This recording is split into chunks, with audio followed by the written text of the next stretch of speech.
So today's topic is about some really, I would say, dirty tricks that help you in the early game. That helps me in the early game. And these are things that I kind of just stumbled upon. They could be different. They could just be like, this is my own experience. But for me, they were kind of game changers. So the first thing is that when you're murking heroes from your friends and guildies and things like that, I would say that the top three spots have a purpose. Number one, absolutely doesn't matter what anybody tells you. The number one spot has to go to Scarlet. Get a really good Scarlet. If you go to here, you'll see I've got this Carpia Scarlet. She's got full furniture.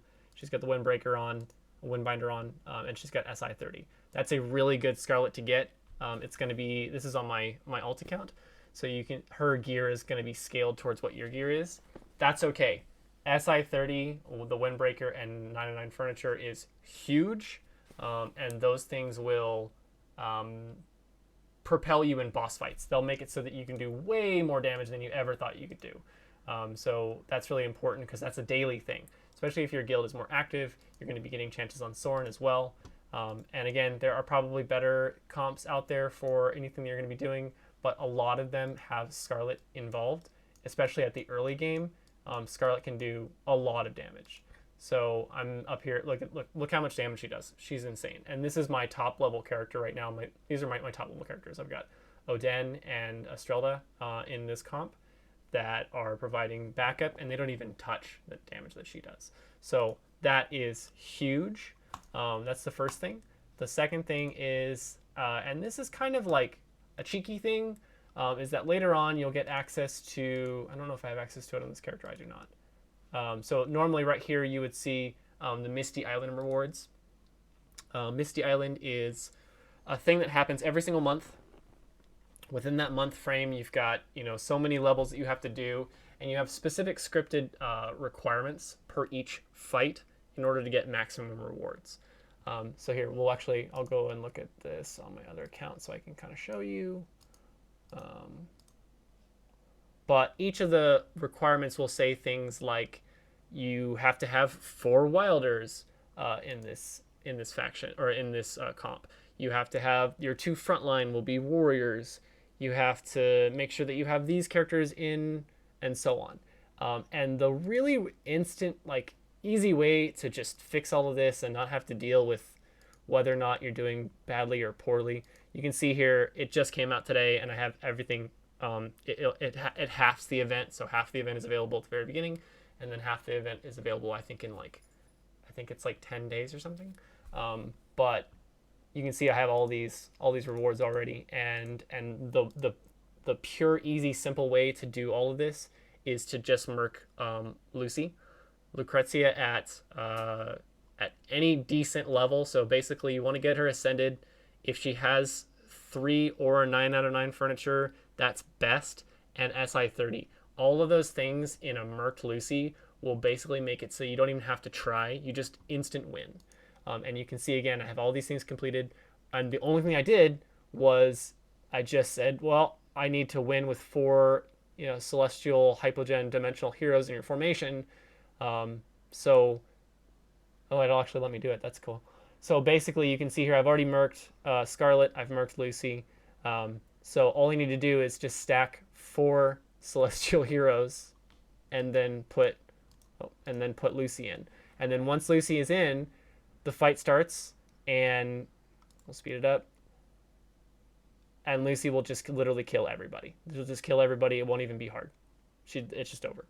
And so having that Lucy and not having to worry about whether or not you can get these rewards or not, it just means you will always get them. And you see there, I already unlocked all this stuff, but if I had not, it was telling me that I could unlock the 3 different rewards because I met all requirements.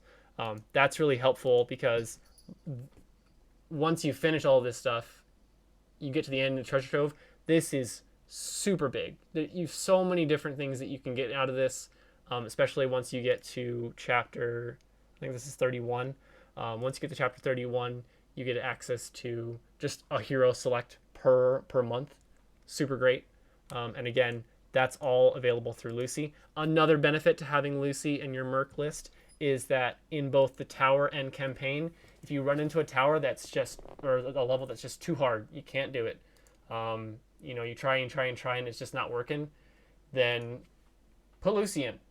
9 times out of 10, a built up Lucy will just destroy literally anything.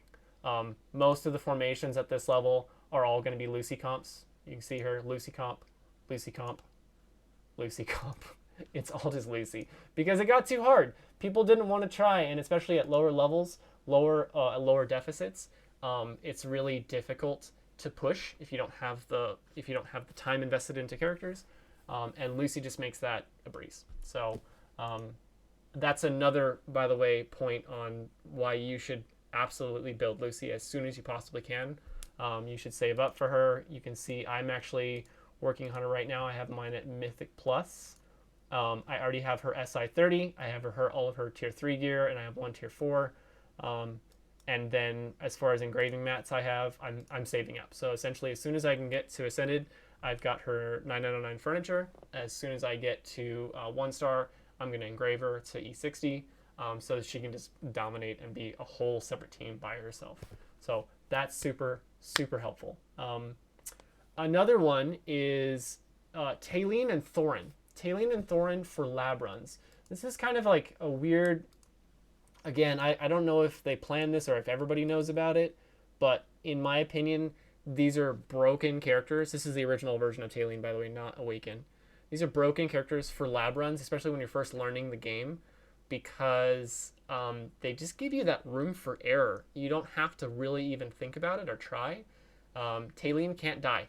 So that means is that you go into your lab and you start it off, and the first thing you do is you put Taline in the front. Taline in the front because she'll take up all your damage, and she'll make it so that the whole enemy team will unload and kill her, and that's fine. And then she just, after a couple seconds, comes back up. She's good to go, and she heals and does whatever else. But the point is, she absorbed all that damage, and she cannot die. And that's the big difference between lab versus the normal game, is that every single subsequent level will save whether or not your heroes have died or not. If you have a character die here, they're dead. The only way that they can come back is if you get to a resurrection stone. But you don't want to use those because you want to max out your resources that you get from this place. So Taline is one of them. Brutus will actually work because Brutus has an invulnerability. Later on, once you get Brutus built up, and he has the skill to, while he's in his, like, he'll essentially die. He'll get to 0 health. He'll shield and he'll invulnerable for a number of seconds. During that seconds, I think when you have him more built, he will heal back up to not full, but he'll heal a lot, and that could be helpful. However, I think at early game, you need to have him built out in order for him to be able to do this heal function. So that's why I pick Thorin instead. Thorin in early game is really broken, not because of the cheese or anything, but because he has 2 health bars. You fully get him to dead, and then, he just comes right back. He's good. Again, this is another reason why merking Scarlet is really, really good, because she can do so much damage on this. So essentially what you want to do for lab while you're learning it is put Taline and Thorin in the front, and they will soak any damage that you have. And the great thing is that where a Thorin usefulness would be, he gets the double health bar. If you get to 0 and he heals up to 10%, and then you go into the next fight and he's at 10%, he will die, he'll hit 0, and then he'll regen right back again. So it's not like once per lab Thorin, it's once per battle Thorin can hit 0 and then revitalize back to full. So we're going to do this. We're just going to see how it's going to roll out. We're probably just going to stomp it. Apologies for the low level account. I only have 2 times speed. But you can see here, Taline died. Doesn't matter. We're good to go. Because even when she's dead at that point, you think, oh, what are we going to do? When you go into the next stage, she will be alive again. She's totally good.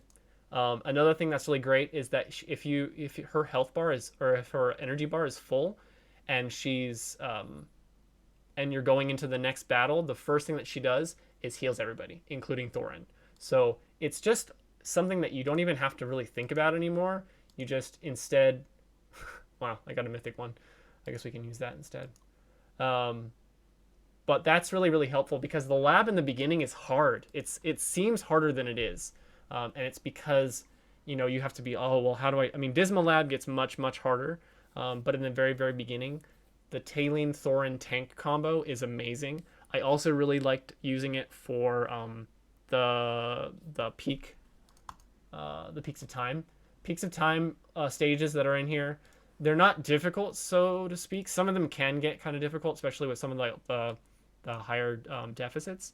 But again, having those two characters in the front, because these work the same way as Lab do, where if a character dies, they're just dead. It's really great to have them in the front line, absorbing so much damage and just not dying. But yeah, Brutus, like I said, his invulnerable shield is really good. You can't really use it for Lab in that way until he get it built out.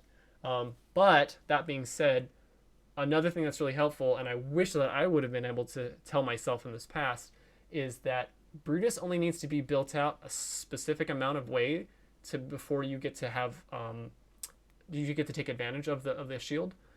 For instance, Brutus's shield, if you want, you don't even have to get him past just the base copy. You just have to get him levels. Once he gets the levels, then you can see where he gets his skill. So he's got his skill here, which is, where is it? Last Gasp. When Brutus receives a fatal blow, he retains at least 1 HP and is immune to all subsequent damages for 4 seconds. This skill can only be triggered once per battle, right? So once you get levels, look at this, extends to damage immunity 7 seconds. Once he gets to 221, extends damage for 8 seconds. So it's not a matter of him being ascended tier-wise in order to get all that stuff. I've seen people that have clears in high level, not high level, but mid-level composition. So like chapter 30 plus, that still have like an elite plus Brutus. They still get to take advantage of it. It's really really helpful for that reason. Another thing that I wish I would have known is about Rowan. Rowan is really great, but there is a cap to his usefulness, and it's that you don't want to overinvest in him. Later on, he can be good as a tank, and that is helpful. Don't get me wrong, but if you're trying to maximize the amount of resources that you have going to heroes, and therefore you can do better with somebody else in a different game mode, I would say just get him to Mythic. Just get him to unlock his signature item, and then you want to open up signature items so that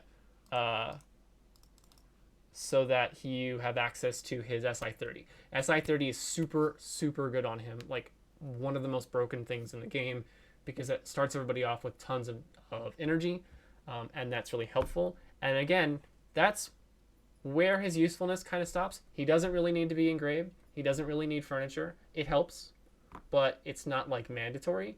The SI30 is the whole reason why he's used. So get him to Mythic, and then just stop. Like, go elsewhere. Devote all your resources to other things once you get into Mythic. Shamira is another one of those characters. I know Shamira has, like, a really big, like, faux pas around her. Don't use Shamira. She's terrible. And what I will say is that I actually built Shamira because I mistakenly watched an old YouTube video that said Shamira was broken. And so I played with Shamira for a long time. I would say that she probably was good up until about chapter 18. I could be wrong about that, but I still used her after that, but Daemon became my main carry. So at that point, Shamira was kind of. I really wish Shamira was still amazing. She's such a cool character. Like, just as far as AFK characters go, I know she's older, but she looks really really cool. I saw a statue of her on like Etsy or something that was just like, oh my god, that's such a cool character. I want them to be good. So that's my early game persona talking.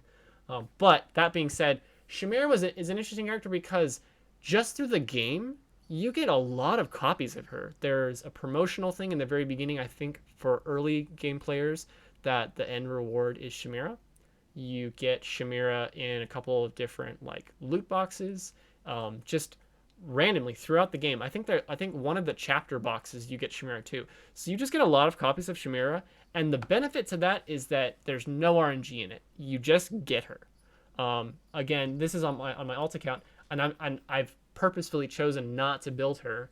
And that being said, I already have 4 copies. Um, Again, just through the game. So I feel like she's actually the reason why the swap scroll exists. I think you get the swap scroll around 24 or 28. I think it's 24. Anyway, once you're at that point, Chimera is long gone, not useful anymore.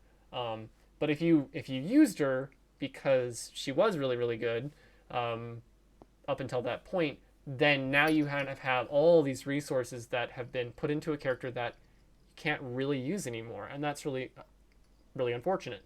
But the swap scroll exists for that reason. Now, stipulants on the swap scroll is that you cannot engrave her. If you engrave her, she can't be swapped anymore. So that's really crucial. Do not engrave Chimera, please. Get her furniture. That's fine. Um, Ascend her. All you need, whatever you need to do. But the main thing is that once you get her to that point, if you use her as a carry up until, like, I said chapter 20, chapter 24, when you get the swap scroll, use the swap scroll. Use on her. Get a character that is tried and tested to be amazing.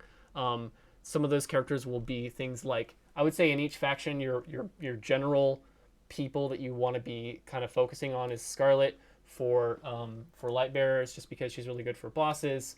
I would say in Maulers, everyone's going to tell you to go for Kren.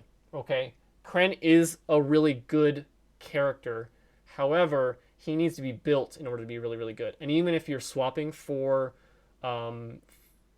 Chimera, and maybe she's really built, he needs a lot. He needs like engravings, he needs furniture, he needs all that stuff.